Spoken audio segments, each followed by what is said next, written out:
Okay, I'm back, guys. So,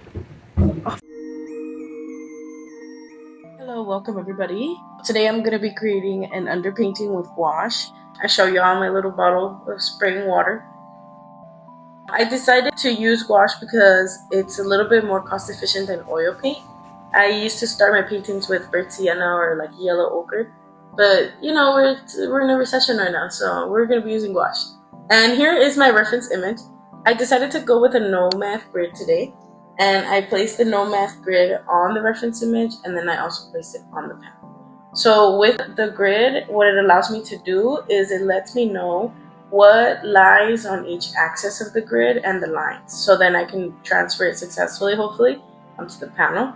That day was scorching, the sun was blazing, and I was drenched in sweat. So I decided to grab my handy dandy umbrella and cover myself as I'm painting. Of course, the grind don't stop, so we just keep going, but now I'm covered a little bit. So don't forget to drink your water. It's super hot out here.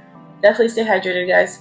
And yeah, so I continued to add the detail to the face. I created the eye sockets, the eyebrows and things like that, the shadow of the face of the cast.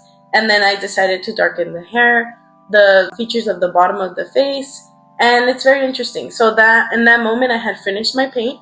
I took a tiny break and I decided to go and grab another batch of paint. Now with this second batch, because the first layering had dried already, I was able to now add more layers onto it and create a little bit of more three-dimensionality to it.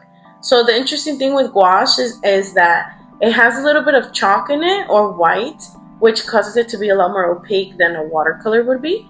So it allows me to layer on a lot more successfully, I would say, but it's just more obvious. Like the paint is not as translucent as a watercolor would be. And then here you see me looking over the balcony, checking out all the students. I decided to continue painting and darken like the really darks now, since I had already laid down the middle darks, what we call the grays. Now I'm laying down the dark grays and creating a bit more of depth. I decided to fill in the background at this point, and to do that I did do a more sheer or translucent with watered down gouache to create a baby brown, baby yellow. And yeah, so I continued creating the shadows and the lights, and then I decided to focus more on the overall shape of it. Since this is an underpainting, I don't have to do as many details because this is going to be covered. I went ahead and got a little bit of feedback from my peers, and I decided to act on the feedback that I had just received. As always, any and all feedback is welcome here too, so if you guys have any questions, comments, or concerns, please feel free to comment. I'm happy to answer or to hear anything you guys have to share. So I continued. I decided to work until I finished my paint that day. This was about, I would say, a 3-hour session. It took a pretty good amount of time. And yeah, this is where I was able to get the underpainting to today. As you can tell, it's a little round, so I do have to address that, but that will be for a future video. Thanks for watching.